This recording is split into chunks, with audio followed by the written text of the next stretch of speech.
The Zithrani council chamber fell silent when the human ambassador walked through the doors. His name was Marcus Chun, and he wore the simple gray uniform of the Terran Imperial Diplomatic Corps. Behind him stood two soldiers in powered armor, their weapons holstered but visible. The message was clear without words. Councillor Vethrak, the eldest of the Zithrani oligarchs, leaned forward in his floating chair. His four eyes narrowed as he studied the human. For 300 years, his family had controlled the trade routes through the spiral arm. For 300 years, no species had challenged their economic dominance. The humans had arrived only 40 years ago, and already they were becoming a problem. "Ambassador Chun," Vethrak said, his translator device humming softly, "you requested this meeting. Speak your purpose." Marcus smiled. It was not a friendly smile. "Counselor, we know about the money. All of it." The chamber stirred. Several oligarchs exchanged nervous glances. But Vethrak remained calm. He had dealt with accusations before. Lesser species always complained about Zithrani business practices. They complained and then they accepted their place in the economic hierarchy. "I do not understand your meaning," Vethrak replied smoothly. Marcus reached into his coat and produced a small data crystal. He placed it on the table between them. 2 years ago, a resistance movement appeared on the human colony of New Brisbane. They called themselves the Free Human Alliance. They bombed government buildings. They assassinated 3 governors. They nearly started a civil war among our outer colonies. A tragic internal matter, Vethrak said. But surely this is not a concern for the Zithrani Council. "We traced the funding," Marcus continued as if the alien had not spoken. "Shell companies, hidden accounts, encrypted transfers through 17 different banking systems. Very clever work. It took our intelligence services 18 months to follow the trail." Vethrak, as secondary arms twitched slightly. It was a small movement, but Marcus noticed it. "The trail led here," Marcus said, "to this council, to accounts controlled by the 7 founding families of the Zithrani Merchant Collective." Now the chamber erupted. Several oligarchs began shouting. Others activated their communication devices, desperately trying to contact their legal teams. But Vethrak raised one hand, and the noise stopped. "Accusations require proof, Ambassador. And even if such proof existed, what you describe would not be a violation of any interstellar law. The Zithrani are not signatories to your Terran legal treaties." Marcus nodded slowly. "You are correct, Counselor. What you did was not technically illegal under galactic law. You funded terrorists who killed our people. You tried to tear our nation apart from within, and we cannot prosecute you for it." Vethrak allowed himself a small smile. "Then this meeting serves no purpose." "I disagree," Marcus said. "This meeting serves a very important purpose. It gives me the opportunity to deliver a message directly. The Terran Empire does not forget attacks on its people. We do not forgive them either. Legal remedies may be unavailable to us, but we have other options." The smile faded from Vethrak's face. "Is that a threat, Ambassador?" "It is a statement of fact," Marcus replied. "In exactly 6 hours, the Imperial fleet will begin operations. I wanted you to hear about it first. Consider it a professional courtesy." He turned and walked out of the chamber before anyone could respond. 6 hours later, the Zithrani learned what human retaliation looked like. The Imperial Third Fleet emerged from hyperspace at the edge of the Koroth system. Admiral Sarah Wong stood on the bridge of the carrier Indomitable, watching her tactical display fill with data. The Koroth system was a major shipping hub. 30% of all Zithrani commercial traffic passed through its transfer stations. "Admiral, Zithrani Defense Forces are hailing us," her communications officer reported. "They are demanding we identify ourselves and state our intentions." Admiral Wong smiled. "Tell them we are conducting freedom of navigation exercises. We will remain in international space and pose no threat to Zithrani territory." The message was sent. The Zithrani response came quickly, filled with legal citations and demands for withdrawal. Admiral Wong ignored it. Her ships were in open space, beyond any territorial boundary. The Zithrani could complain all they wanted. "Begin Operation Market Garden," she ordered. Across the spiral arm, similar scenes played out. The Fourth Fleet appeared near the Vestral trade lanes. The Seventh Fleet positioned itself at the entrance to the merchant corridor. The Ninth Fleet established a presence in the outer ring shipping zones.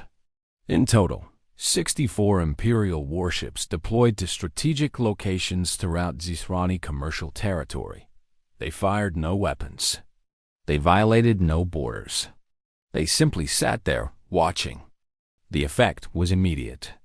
Insurance rates for commercial shipping in those sectors tripled overnight. Private haulers began refusing contracts that required travel near Imperial positions. Trade unions demanded hazard pay for their members. Within a week, shipping volume through Zithrani-controlled space dropped by 40%. Vethrak called an emergency meeting of the council. The oligarchs were furious, but they were also confused. The humans were not attacking. They were not blockading. Their ships were technically in international space, doing nothing more aggressive than existing.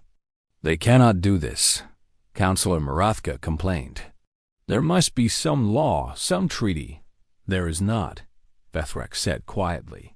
"I have consulted with our best legal minds. The humans are engaging in what they call a show of force. It is entirely legal under galactic navigation law. Then send our own fleets," another councillor suggested. "Match their presence. Show them we are not intimidated." "With what ships?" Vethrak asked. "The humans have the largest navy in the galaxy. We are merchants, not warriors. Our defense forces are adequate for piracy and minor disputes. They cannot match an Imperial battle fleet." The economic damage mounted quickly. The Zithrani business model depended on controlling trade routes. Their wealth came from tariffs, fees, and exclusive shipping contracts. When trade stopped flowing, the money stopped flowing with it. But the humans were not finished. 2 weeks after the fleet deployment, the Terran Trade Commission announced a new policy. All human manufactured goods would now be subject to a preferential tariff system. Species with favorable diplomatic relations would receive reduced rates. Species with unfavorable relations would face rates so high that their goods became uncompetitive. The Zithrani fell into the second category. Zithrani merchants had been selling luxury goods to human markets for decades. Their crystal art, their fabric weaves, their exotic foods all commanded premium prices among wealthy human consumers. Those goods now faced a 200% import tariff. "They are punishing us economically," Councillor Vethrak explained to his fellow oligarchs. "They cannot attack us militarily without justification. But they can make business with them impossible. Surely other species will not accept this," Marathka said. "The humans need trading partners." "They do," Vethrak agreed. "And they have plenty. The Kolvani have already signed a new trade agreement with Earth. The Melstri are negotiating one. Even the Drothkai, who despise humans, are reportedly considering an economic partnership. We are being isolated." The third blow came from an unexpected direction. A human investment consortium announced it was purchasing a controlling stake in the Merchants Exchange, the primary financial institution through which Zithrani business was conducted. The purchase was legal. The exchange was a publicly traded company. The humans simply bought more shares than anyone else.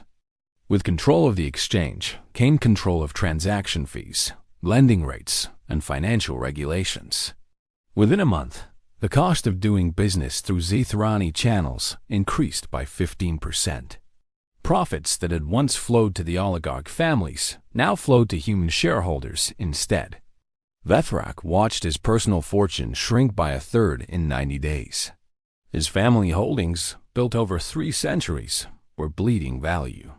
And he knew the other oligarchs were suffering the same fate. "We must negotiate," he told the council. "We must find some accommodation with the humans before they destroy us completely. Negotiate from what position? Marathka demanded. We have nothing they want. We have one thing, Vethrak said. We have the admission of guilt they are looking for. We have the apology they want. And we have money, what remains of it, to pay reparations for the attacks we funded. The debate lasted for days. Some oligarchs refused to consider surrender. They argued that the humans would eventually tire of their economic warfare. They argued that other species would intervene. They argued that something would change. But the markets did not wait for their arguments to conclude. Stock prices continued falling. Credit lines were revoked. Partner companies terminated contracts. The economic empire of the Zithrani collective was collapsing in slow motion. Finally, Vethrak forced a vote. The council agreed to seek peace. Ambassador Marcus Chun returned to the council chamber 6 months after his first visit. The room felt different now. The floating chairs were still there. The holographic displays still glowed, but the arrogance was gone. The oligarchs looked tired. They looked afraid. Ambassador, Vethrak said. His voice was quieter than before. We have prepared a formal statement accepting responsibility for the funding of terrorist activities against the Terran Empire. We are prepared to pay reparations of 17 trillion credits to be distributed among the families of victims. We will submit to oversight of our financial systems to prevent future violations. And we offer our most sincere apologies for the harm we have caused. Marcus listened without expression. When Vethrak finished, he nodded once. The Empire accepts your offer, he said. But there is one additional requirement. Vethrak's eyes narrowed. What requirement? The 7 founding families must step down from the council. Permanently. You may keep your personal holdings, what remains of them, but you will hold no official position in Zithrani governance ever again. The chamber erupted in protest. This was too much. This was humiliation beyond bearing. The founding families had ruled the collective for 3 centuries. To remove them was to destroy the very foundation of Zithrani society. But Vethrak raised his hand again, and the noise died. Why? He asked as simply. Marcus met his gaze without flinching. Because you need to understand something, Counselor. The Terran Empire is not like other nations you have dealt with. We do not accept attacks on our people. We do not shrug off terrorism because it is financially convenient. You thought you could destabilize us from within, watch us tear ourselves apart, and then profit from the chaos. You were wrong. He stepped closer to the table. You funded our enemies with money. We responded with warships, with economic pressure, with financial leverage. We did not fire a single shot, and we broke your power completely. Imagine what we would do if we actually declared war. The chamber was silent. The founding families stepped down. Marcus repeated. That is the price of peace. Accept it, or we continue. We can do this for years, if necessary. Can you? Vethrak looked around the room at his fellow oligarchs. He saw the same calculation in every face. They could fight. They could resist. And they would lose everything. We accept, he said finally. The treaty was signed the following week. The Zithrani founding families surrendered their positions. A new council was elected, one more responsive to the concerns of ordinary Zithrani citizens. The reparations were paid. The oversight systems were installed. The Imperial fleet withdrew from its positions around Zithrani space. Trade resumed. Markets stabilized. Life returned to something like normal, but the galaxy had learned a lesson. The humans did not fight like other species. They did not rely solely on warships and weapons. They understood that wars could be won without battles, that enemies could be defeated without bloodshed. They had turned the Zithrani's own tools against them, and they had won completely. Admiral Wong received a commendation for her role in the operation. Ambassador Chun was promoted to a senior position in the diplomatic service. And somewhere in the archives of the Imperial Intelligence Service, a file was updated with a simple notation. The file was labeled Threat Assessment. The Zethrani entry now read resolved. Other species took note. Several canceled covert operations against human interests. Others quietly approached Earth, seeking closer relations. The message had been received. The humans were not to be challenged through proxies or economic schemes. They played to win, and they had more tools than anyone had realized. Vethrak retired to his family estate, his power broken but his life intact. Sometimes, late at night, he wondered if they had ever had a chance. The humans had seemed so young, so naive when they first arrived in the Spiral Arm. He had thought they would be easy to manipulate. He had been so very wrong.